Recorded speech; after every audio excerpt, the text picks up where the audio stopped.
Hey, everybody. We are about to get started with namely Speak Her Mind. We're just going to wait a couple minutes, just maybe a minute, for more people to join. Well, we're already 3 minutes in, so if it's okay, we'll get started. And first of all, thank you all for joining us. This is a lot of fun for me. My name is Gabby Toledano, and I'm on the Namely board. And today I am hosting Speak Her Mind, our series that is normally hosted by our guest today. So Lisa Steele, also on the Namely board, normally hosts our series. I've actually been interviewed before, and it's a lot of fun. So a little bit of a twist today. I'm the interviewer. I want to a little bit of background on myself very quickly. As I say, I'm on the Namely board. I've been on the board for a few years. I'm also on the board of Bose and Lilium, which is an electric plane company, and Velo 3D, and just love my board work. I'm also the COO of Keystone Strategy, and we are a Namely customer. So we are very happy customers. And that is essentially my background. And I also wanted to introduce real quickly before we get into our Q&A, Lisa Steele. And first and foremost, she is one of my closest friends and has become that over time as we work together. She's an amazing person. And she is the mother of 2 wonderful children. So this is also important as I tell you about her career, which is phenomenal. She has over 30 years in tech in various roles and started out as a marketing expert and has been started out as a CMO of NetApp, really a senior role in marketing at NetApp, and then of Yahoo, the CMO, and then of Skype. And then subsequently moved into CEO roles, which is amazing. Was the CEO of Jive. And I also was lucky enough to be on that board. Lisa brought me in, supporting other women as she does. And she was also the CEO of Namely before becoming a board member. So she is also on many boards. One of my favorite is Bumble. Yay! She's on the Bumble board. She's on the Splunk board. She's on the Procore Technologies board. She's on the JFrog board, and she's an advisor to many other tech companies. So what I love about Elisa is many things. She also brings a lot of humor to her work, which I think is so important, a lot of strength. She's incredibly smart, but this is a person who is balanced having a family and having these enormous jobs and doing these roles and these jobs with the highest level of integrity. So it's my honor to interview her today. So let's get started. First, I wanted to ask you, Lisa, I think Speak Her Mind was your idea when you were CEO, and I'd love to know why it's so important to you and where that came from, where the idea came from. Well, first, Gabby, thanks for the warm welcome and for hosting Speak Her Mind today. This is really awesome. Speak Her Mind was actually born out of an incredible collaboration with the Namely employees when I was CEO. We were putting what we wanted to put into the engagement of our ERGs and make sure that we had different affinity groups for the people within the company so people could connect and collaborate and feel like there was a place where they could voice concerns and ideas. And the group for women was formed already, but we wanted to do something that created more conversation around the issues that we were facing as females in the workplace and in tech. And so we collaborated together and came up with this idea that we should have more of a forum to have discussions around certain topics that were specifically challenging or specifically a part of our lives as females in the workplace. And it started as an internal thing. And as we started to having the conversation and we invited friends and family or neighbors down the street in New York City, because it used to be hard to imagine today, but it used to be that we got together in person at the Namely offices. And anyways, it evolved to be something that others wanted to have the conversation with us about. And we decided, look, to advance support for females, to bring in other people to have their points of view and conversation and action and support, we should have this be something that anyone can attend, whether they're a namely customer, whether they're a namely friend or family, or whether they just want to attend a discussion around, fill in the blank. So we've been doing this now for a couple of years and hosting specific themed discussions around things in the workplace that particularly affect females so that we can share strategies, share support, ideas and tips on, how to deal with it all, because we definitely have more to deal with than ever before.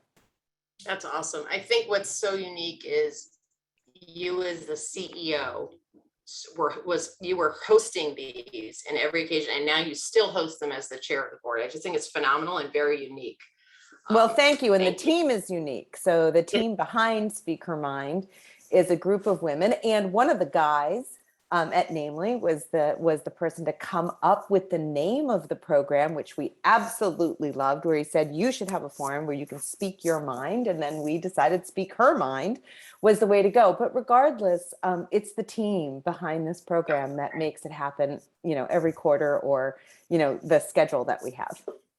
Thank you. I love it. Okay, I'm going to just run through some fun questions that we put together. I think it would be fun to hear about Elisa's background and how amazing she is. So, as I said earlier, you've been obviously a CEO 2 times, and you are a board executive.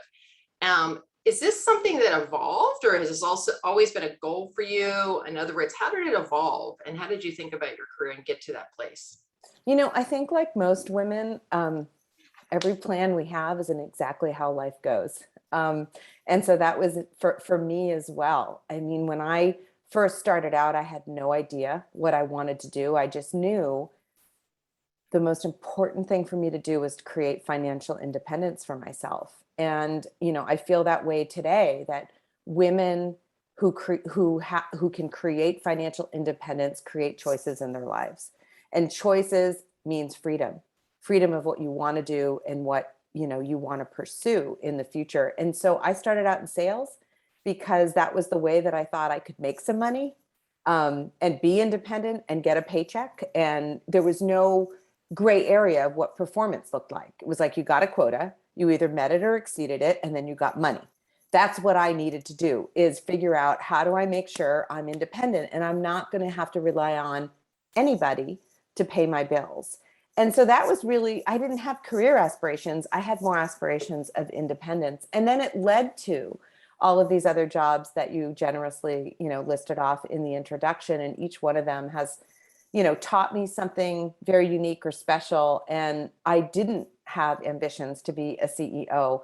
But when it started to happen, I found that it was something that I really loved, because it was about uniting teams. It was about creating a mission for a group of people who really believed in that mission. And actually, there's nothing more inspiring for me than to be on a team who all agree, this is what we're going to go try to do. And we know that we can't do it alone. We're going to do it together. Yay, I love it. The team piece is a big part of your leadership, and it's so important. So here's a question that I love, which is, how did your expectations of what it means to be a woman in the C-suite compare with the reality of your experience and the roles you've held? What did anything surprise you? Oh yeah, I mean, that's a book. That's not a question. Right, that's true. It's a book. Sorry. Because there's so many pieces to that. I would say when you first start out and start to realize the realities versus the expectations, I had a more naive mindset because I didn't have experience behind me of how to deal with these situations. And then as these situations grow on you and they happen over and over in different forms and flavors, you start to gain some sophistication of how to deal with them, because you're not as naive about it and you sort of expect it. But the reality versus the expectations has a very big gap.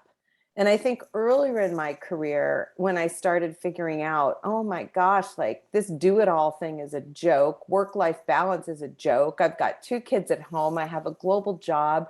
Everywhere I go, I feel like I should be somewhere else because there's 3 other places that maybe I would be expected to be.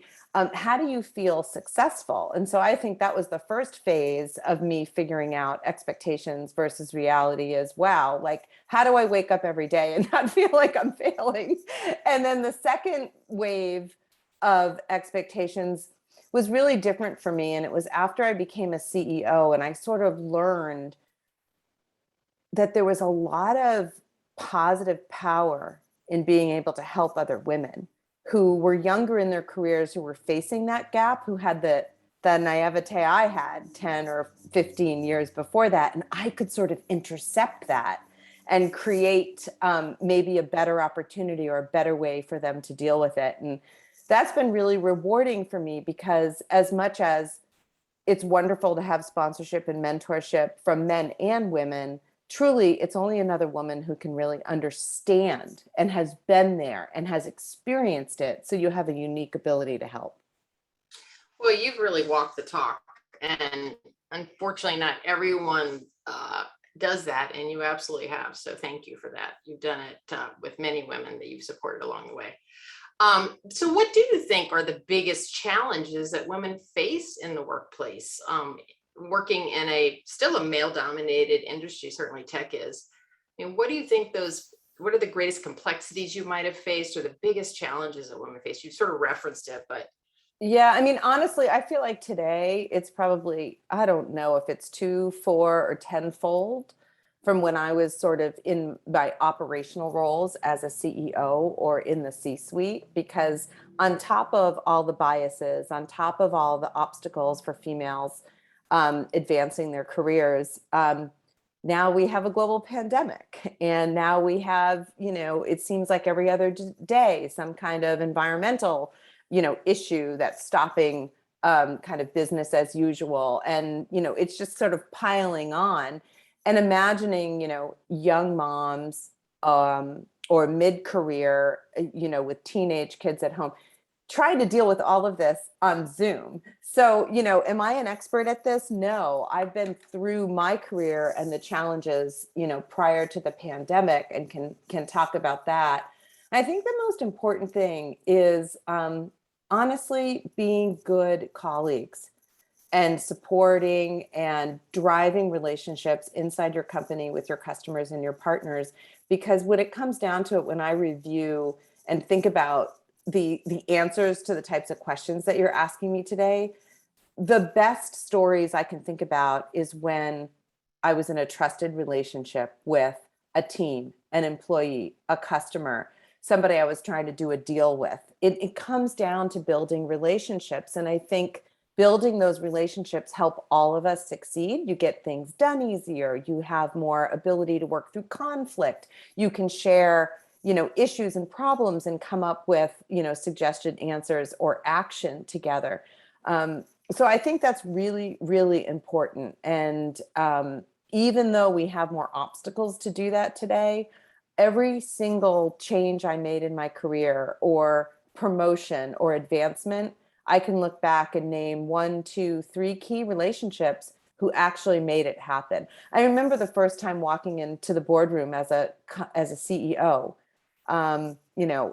public company. I'm now the CEO. I'm trying to figure out what this job is and how I do it really well.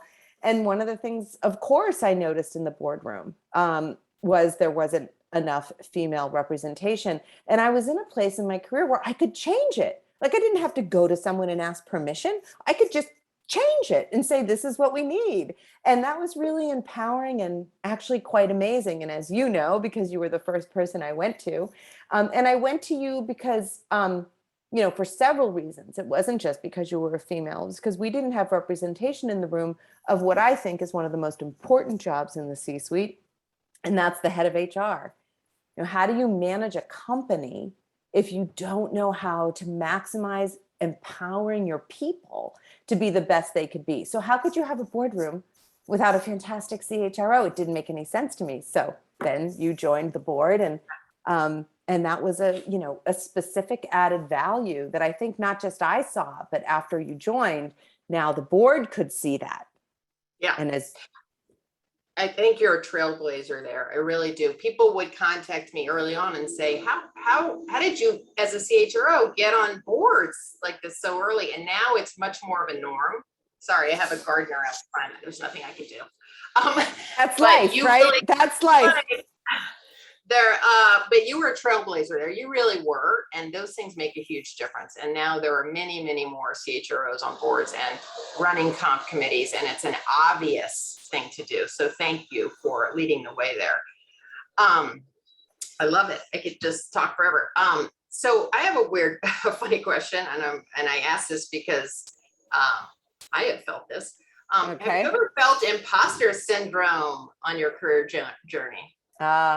Yeah, I mean, I don't think any of us, I mean, if there's someone who's immune to imposter syndrome as a female executive, please introduce yourself to me because I want to know your secrets. Yes, of course. I mean, I think we do experience that. There's so much in our environment that gives us the signals that we're not good enough or smart enough than the next guy. And so, yeah, I actually remember probably this imposter syndrome story that's the worst for me to remember. And I look back on it and feel so silly. But I remember for one of the biggest jobs I interviewed with, and during, these C-suite jobs, it takes months, right, to go through the competitive assessment and to go through all the interviews and et cetera, et cetera. And during that time, this is the first, big CMO job that I really, really, really wanted. And during that time, I took up kickboxing because I had so much stress on if I was going to get the job or not. And the day that I was called into the CEO's office to be given the decision, I got up in the morning and I dressed in all black. And I dressed in all black to go meet her because I 100% sure she was going to tell me how, thanks so much for all your effort, but you didn't get the job. And it was the silliest thing ever because of, I went into her office and she came around the other side of the table and gave me a big hug, and her name was Carol Bartz, and she said, "Welcome to Yahoo." And, thank God I was wearing my purple lipstick to represent the brand, because everything else I was wearing was mourning in black, because I was really sure that somebody else beat me out for the job. And I think those thoughts, they're at one really weird level, having the thought of fighting for something and being competitive actually makes at least me be my best.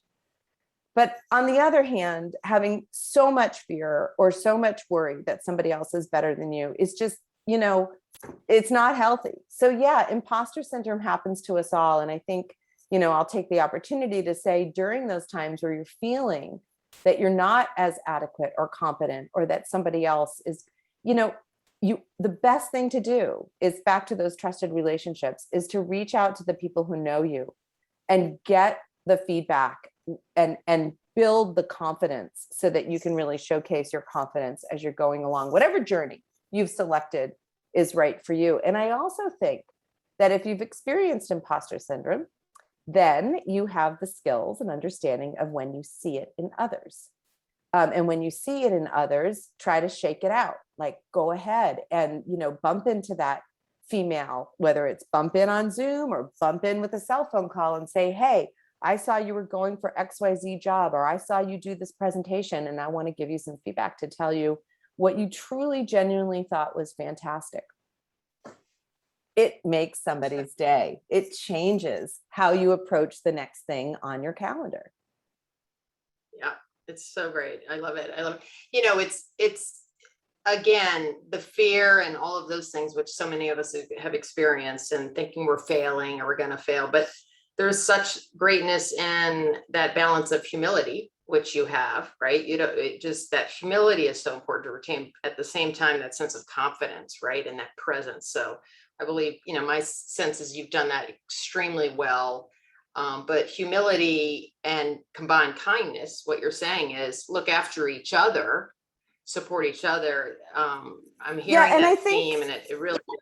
I think we have, again, harder in the pandemic world, but I think we find that we don't really use our power in a positive way. Because we don't really recognize the kind of influence that we can have on ourselves, and more importantly, on other people, whether it's men or women, but this is Speaker Mind and we're trying to support each other as females. I remember, the banking and financial world, and tech, and every industry, but I mean, there's so much male dominated kind of situations. And I remember being in the first big deal, that I was doing as a CEO, and I walked in to the banker's conference room, and it was a big deal. So there were a lot of people there. And I remember, over the years, you kind of get immune to being the only woman in the room. That's kind of a weird thing to say, but it did happen to me. It just was because every day I showed up. And so it sort of became my norm. And in this case, it sort of rocked me because I walked into the room and there were, I don't know, it was a big, huge, boardroom, conference room type of thing with one of those shiny, redwood tables. And every single person in there was a man with a suit and a tie. And I was the CEO. And so I had some pretty significant decision-making around what we were going to do. And it just hit me when I walked into the room, and I happened to be wearing a dress that day. And I felt, I don't know, kind of bowled over that there wasn't another woman in the room. And I took the seat at the table and I sat down, and we were several minutes into the meeting. And the person who was passing out the packets, yeah, we had printed packets, can you imagine, was a young woman who I had interacted with for several months, who was wicked smart, and I knew was sort of the backbone to the team. And she was passing out the packets, and she didn't even have a seat at the table. Her seat was over in the corner on the extra chair. And I didn't even really think about it. And it wasn't until later, when some of the guys gave me some feedback, that I knew I did this, because literally it was spontaneous. And I said to her, hey, join us at the table, and I'd really like your opinion on XYZ, and sort of gave her the floor. Well, of course, she rocked it, and it was incredibly insightful, and it gave the signal to the guys that she stopped putting her over on the side and having her be the silent person in the back of the room, helping on all these really complicated, sophisticated things. Well, anyways, it just reminded me of that story of, she was going to have a day of sitting in the corner. Yeah. You know what? I remember attending board meetings as a CHRO of one of my companies, and first going and sitting outside the table, sitting chairs on the back. And I remember thinking about it, I made that choice, but none of the guys said, take my, you know what I mean? No one invited me to the table initially. And then after a while, I sat right at the table next to the CEO or next to the chairman. Well, that's a great story too.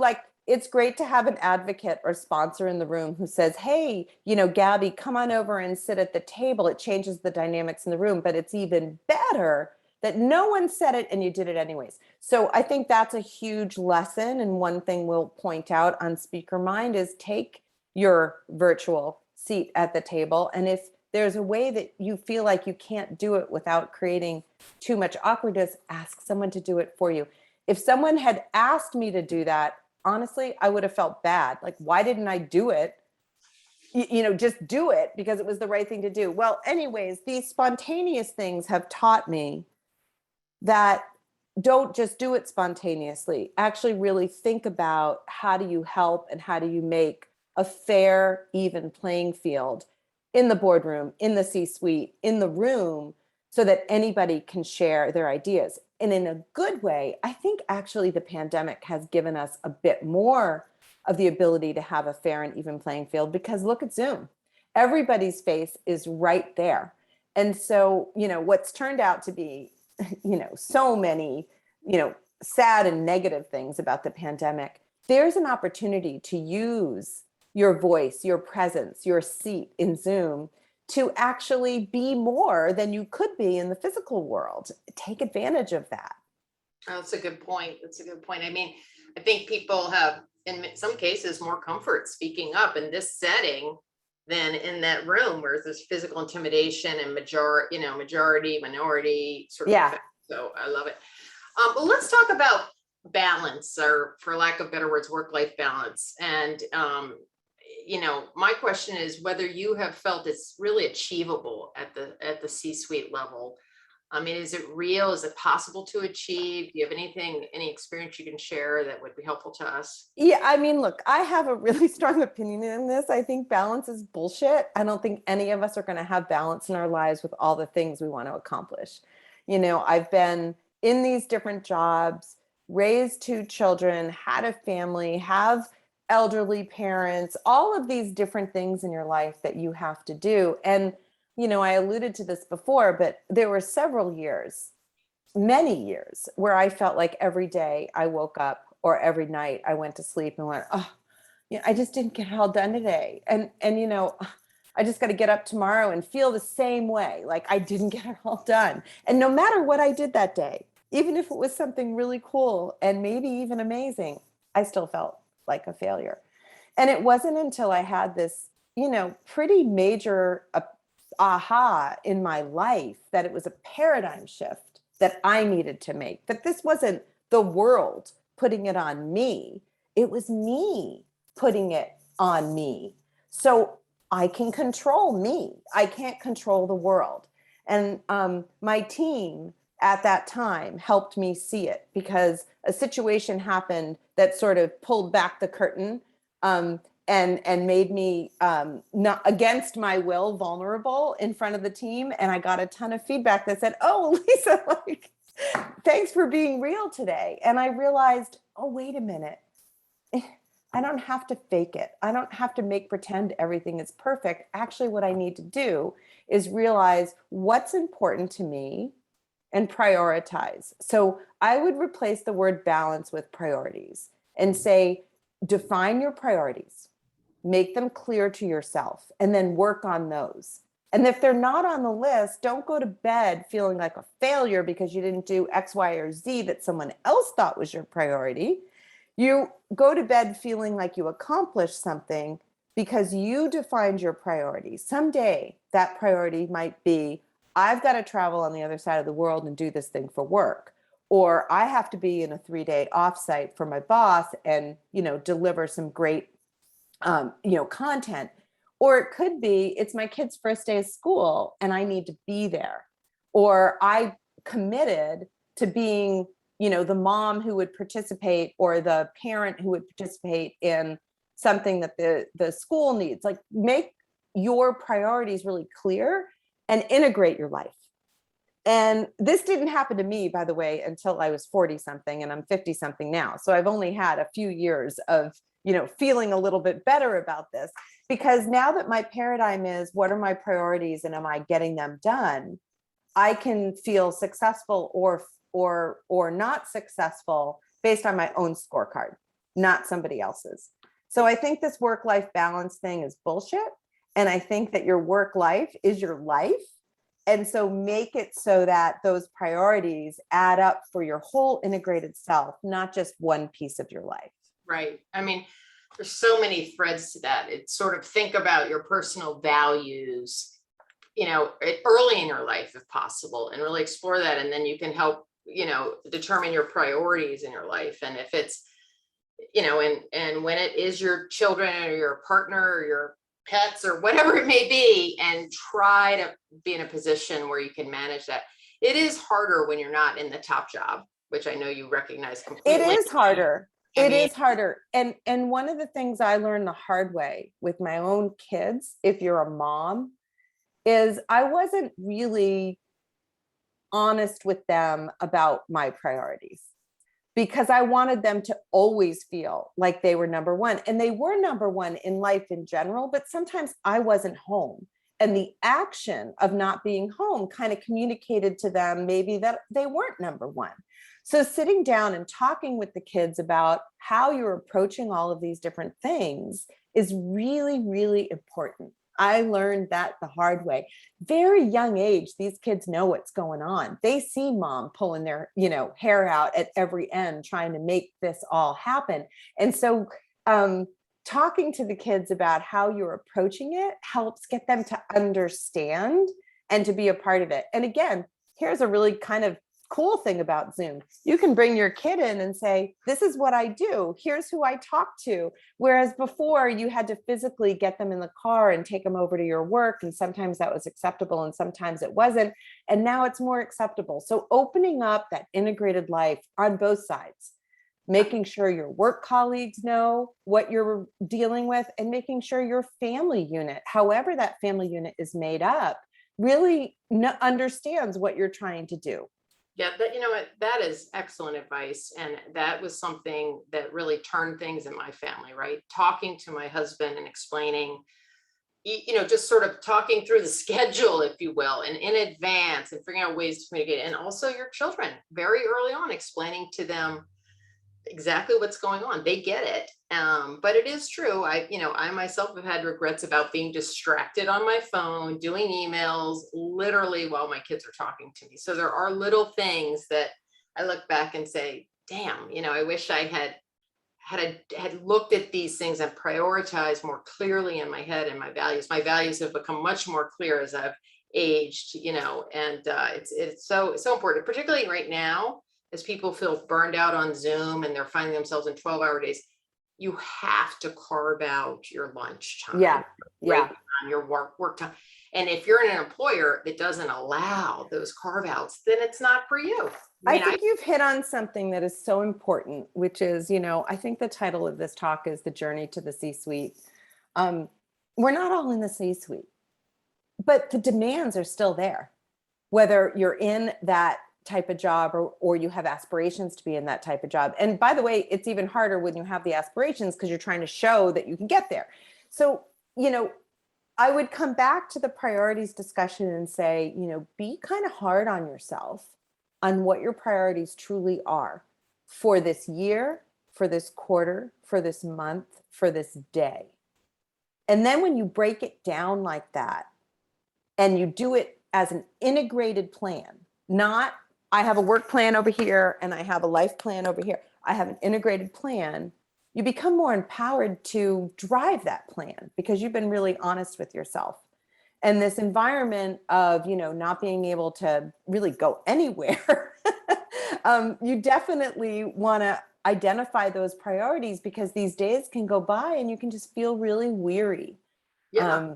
And this is a basic thing, but you said that to carve out time for lunch, et cetera, but you're on these Zoom calls, you're doing this job, you're trying to deal with everything at home.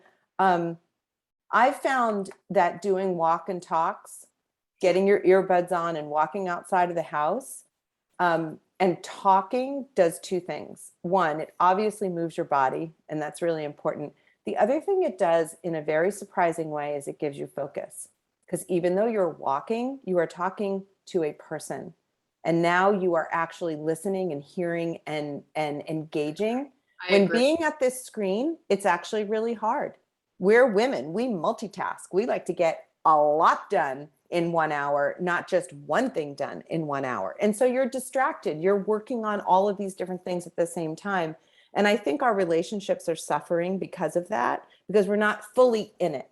And I think, walk and talks, as simple as they are, I have found them to be really, really important during this time when there's people in your life, your work life and your life, that you really want to make sure you have a deep relationship with. It's funny, I don't think you and I have talked about that before, but for years, even before COVID, I do walk and talks. Now, all my direct reports would bring tennis shoes and we'd always have them in the office and we'd pull them out and walk. It's so valuable. Well, you're smart. I never did them until I had to. I was forced I love walk and talks. Well, I'm picking up themes and there's so much power in it. It's sort of like communicate with your partnerships, your family on what's going on with you so that they can relate and feel part of it.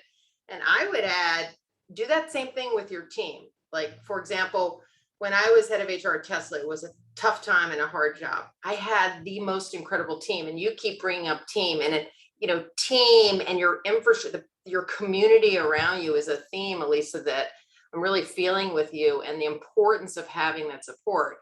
When you have an amazing team and you establish together, this is acceptable. You can do this. This is our priorities. And it just makes such a difference, even in a very tough environment. If you have a team, and again, I was gifted with that at Tesla and an EA and other places, but I haven't always had that. I've had teams that on a different side, it wasn't the same. So it takes work. Like it's not all, butterflies and roses. Like it takes work to build a team who wants to accomplish something together.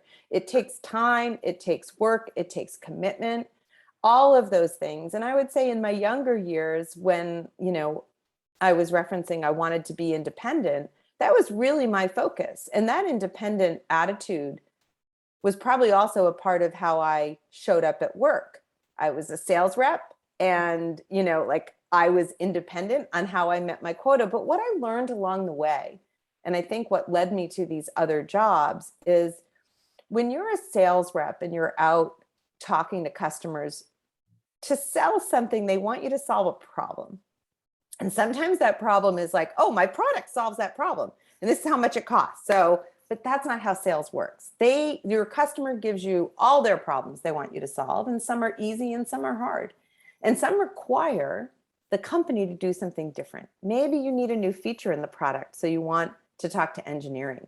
Maybe they don't like your billing practices, and so you have to talk to the finance department.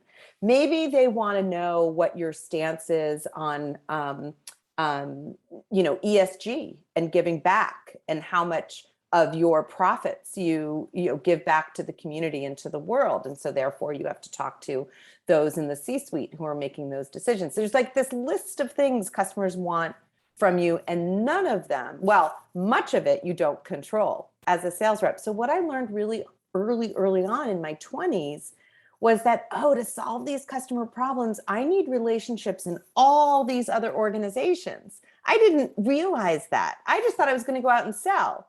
Right? And here's my contract. So, no, it doesn't work that way. You need to really understand your company and have these relationships internally so that you can bring a full solution to your customer, or even have the level of influence as you start to drive these really large deals, that the product will commit to a new feature, or accounting will go out of their practices to make sure that the T's and C's of the contract align with that customer's need, blah, blah, blah, blah. And so it was early on in that sales rep role that I realized you need a whole team to get this stuff done. And it's a two-way street, and that you have to build those. That's absolutely. Now, listen, I have so many other questions. We got to get through these. There's so okay. So good. Okay, so I want you to also talk about, is there anyone or group of people that had the greatest impact on you across your career journey? Does it have to be a woman that's your sponsor? How do you feel about the importance of sponsorships versus mentorship? I'm kind of grouping it all together, but if there's, you get it. The greatest impact, sponsorship, does it? And sometimes I've been in a situation where women have been in the past, not so much presently, thank God, but who haven't been supporters of me, Yeah. Well, and I hope those days are gone, but I remember that too, where, there's just so very few women. You had to be the best.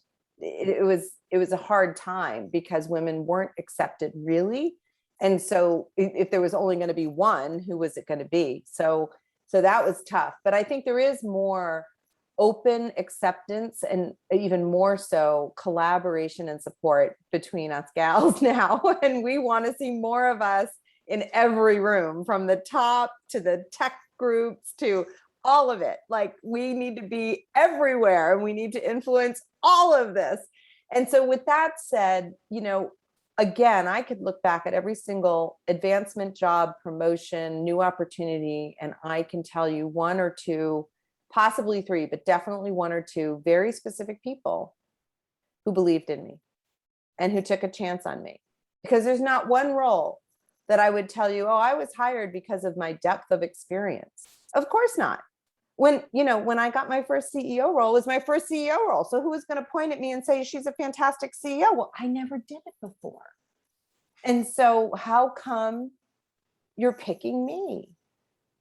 And so I think the difference between sponsorship and mentorship, and sponsorship is that someone goes out externally and puts a vote with you.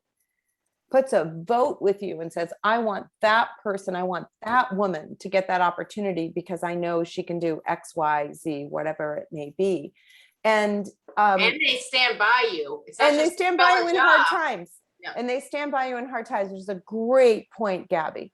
Great point. It was one of my part of my reluctance of being a CEO, because I knew it was going to be really hard. And what about when it goes not according to plan? Like everything in my life hasn't gone according to plan. So this thing isn't going to go according to plan. I mean, just based on the history. So what about then? Are you surrounded by the right people? So look, there's not enough of us women to pull enough women up over wherever they want to go to make a difference. The guys are our allies. We want them to be our sponsors. We want them to be our mentors. We want them to take a vote on us. And so build those relationships. Men are as important, and maybe even more important from a volume standpoint, because they're in the positions of power, the majority of the positions of power today. And I have had such luck, generosity, relationships with men who have been my sponsors or mentors over the years. And I still, every holiday season, I've got my 5 or 6 that I still, even though I don't interact with them every day, send them that thank you card, because that person gave me the first opportunity of whatever that was that led me to the next thing. So and we have something in chat, and it's Marla has a great point here. I mean, did you seek out people that, and this is her question, mentors or sponsors that you didn't report to? I mean, were they always your bosses generally, or a board member, meaning some superior level? Yeah, no, they were not always someone who was my direct boss. As a matter of fact, in most of the cases I'm thinking about in my mind, it was higher than that. It was someone maybe 2, 3 levels above me who took an interest in me, or I asked them to take an interest in me because of what I wanted to try to accomplish at that company. It is really important that your boss support that type of behavior and not be the boss that says, don't go talk to my boss unless you talk to me first. Like, oh my God, don't work for that person. That person is short-sighted. Of course, if you are a high potential, your boss wants you to have relationships with the people they report to. And so, yes, it was mostly people who I didn't directly report to and I didn't have an everyday interaction with. And what I also love is that you said, sometimes I ask them to be my sponsor. That's really good advice. It doesn't, sometimes they come to you, and we all have stories of where somebody says, you would be great at this, should consider it. And then sometimes we ask certain people, would you be open to sponsor? I respect you, and great. I love it. All right, let me do, time check. We're going to do about 5 more minutes of questions. And I love the questions in the chat. Absolutely happy to take those if people start plugging away. And oh my gosh, welcome Nicole and Dean and Laura. It's really good. Marla and Starsha, thank you for your questions and your comments. So many supportive friends. And again, and you've said this, our own teams are watching today that we've had before, and I have such a fondness. That community is so powerful. Okay, so I wanted to anyway, did you want to call out anyone specifically who had a particular influence, or skip it? People always ask that question. I'm usually like, oh, my mom, is there anyone who was like an amazing sponsor you want to call out, or skip it? Oh, sure. Carol Bartz was an amazing sponsor for me. She was the first female boss I ever had in my career, and it was a big C-suite job. And, she was tough on me. She was probably the toughest when I think back. Like, she wanted me to freaking perform and to be the best I could be. And she was in a really hard job. She took this turnaround job at this big thing called Yahoo, and she needed the best of the best around her. And so, she was amazing to me, not just then, but later in life. And there's something about the relationship where it's not just in the moment. And it's not all this positive la. It's, you know what, you need to figure out this problem. This is your job. Go figure out this problem. Yes, it's hard. That's kind of the point. That's why you're in the big job. And then also, I got some of my first, big exposure to CEOs with Dan Mormenhoven at NetApp, who is probably one of the most, he's least in sort of like big personality that you would know in the Valley, like you worked for Elon Musk, and we all know who Satya Nadella is at Microsoft, and you name off all these names. But Dan was one of the most caring, thoughtful, excellent CEOs I had ever gotten the chance to sort of see how to be a CEO. And he was also hard on me, but he also was the first real C executive, especially a CEO, who told me what he didn't know. Yeah. And it was super cool. Yeah. He ran an incredibly successful company, and he knew so much about business and finance and product and tech and competitive disruption. And those are the real heroes. All of it. But Gabby, he pulled me in his office and he said, Elisa, I have never been successful in marketing, and I'm not going to retire and leave this company until I am, and you're going to help me. Yeah, exactly. Humility. And that, that was amazing for me. And I wanted to step up and make that true for him and for that company at the time that I was working for. So, and there's many more, so I won't keep droning on and on about my mentors, but just make sure that you have one or two or three, or however you want to look at it. They're not just, the big names and the big, pizzazz, but they're really those great mentors. Okay, two quick ones. What do you think are the most effective ways for organizations to promote gender equality in the workplace? Is there a couple of things you've seen real quick? And then I have a closing question. Yeah. So wow, is it time? Okay. So gender equality, whether you're with a company that you like, or whether you're interviewing with a new company, I think there are certain things that you want to look for. I mean, obviously, if you have a female CEO, you're kind of ahead of the game in terms of how that person is thinking, because like people think like people. So we females think about the things that we females need, whether it be in benefits or flex time or whatever it looks like. So it's easier. I mean, obviously, your head of HR is incredibly important, male or female. They're thinking about the wellness and the care and the longevity of the talent in the employee base. So you want to look at those things in the leadership suite, particularly the head of HR, particularly the CEO. You also want to look at interviewing practices. What are those interviewing practices, and do they promote, and just as a standard, think about equality? What do their job descriptions look like? How are they represented in the marketplace? What kind of recruiters do they hire? And then one of the really key things I would look for, and this might seem a little bit of a stretch because you might not interact with a board, but it is very important that every board has something called the Nominating Governance Committee. And that committee is responsible for diversity and talent and skills matrix on the board. And when you look at the board, if it's not diverse, then you know that their practices in non-gov aren't probably as far along as you want them to be. So I would look at that. Who is the chair of non-gov?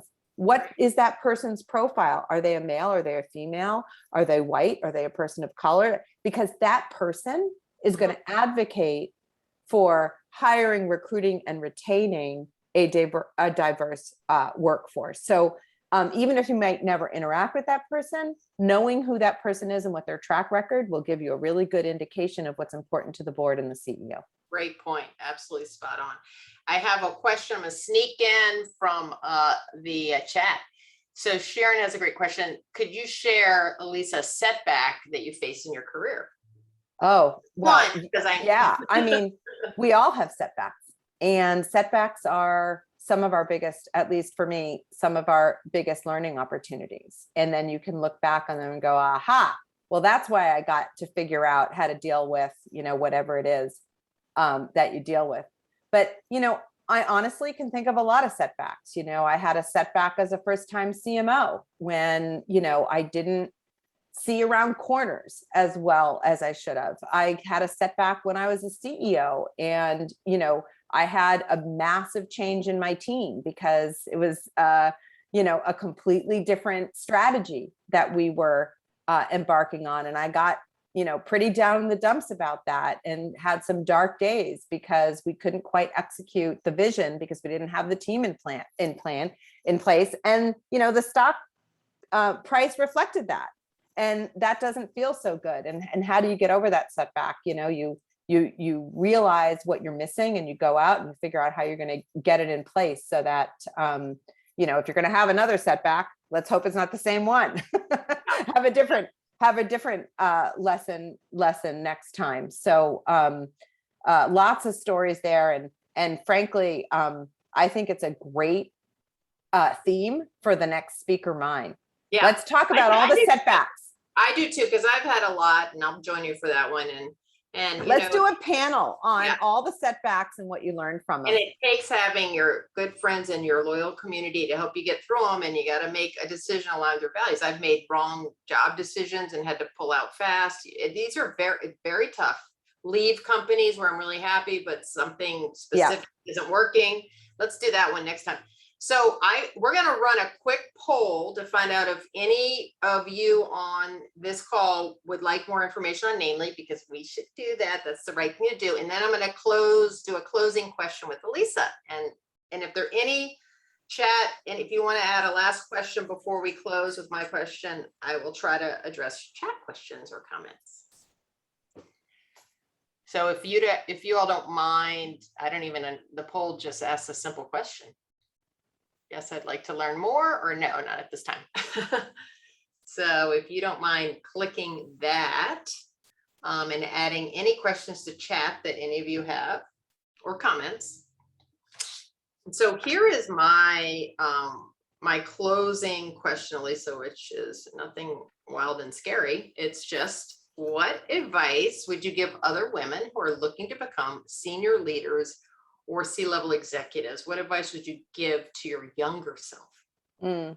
Well, that's two different answers. So the advice that I would give to my younger self is kind of easy, and that's get over it. Like, get over it and move forward, because you kind of get mired in all this stuff. And as you age and as you get more experience, you realize that you wasted time, like, kind of worrying about that kind of stuff. So get over it and be yourself. What advice I would give to other women who are aspiring to be in the C-suite is twofold. One is, do your homework. More and more things are getting shortcutted. This is just my personal view. Shortcutted with how you approach problems. And typically problems that businesses have are complex. And so if you do your homework and your research and you talk to others about how you would approach something, whether it's in your department or not in your department, it's incredibly impressive these days. Everyone is just on this incredible short-term itis. And so do your homework is one of the first things I would tell you to do, even though that's hard and it takes time.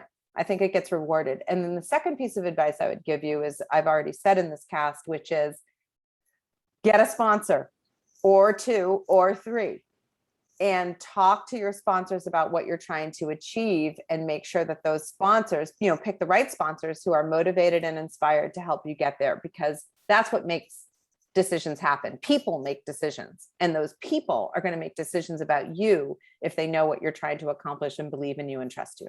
Yeah, I love it. And I would add, if it's okay, I've always said, when people ask me that question, I say, do the job you're in really well, and don't get so distracted with climbing the ladder and constantly. It's very hard for leaders above you to constantly get that, the pressure to promote, and there can be too much ambition. And really, I found that when I've moved along, it's based on the job I was in, and just doing that well. Excelling. People notice the job what you're doing. But so important. This has been so fun. Does anyone? Gabby, good job being the host of Speak Her Mind. Thank you very much. It's actually really hard to do the questions versus be the person interviewed, but I've enjoyed it. I hope you all have. It's special to hear more about Elisa, who's a spectacular person and leader in the community. So I'm not seeing any more questions coming on chat. I see some thank yous, which is so sweet. Thank you all for being here and have a wonderful rest of your day. And I hope we interface with those of you we don't know in some way, form in the future. A lot of thank yous. You're just really kind. Thank you.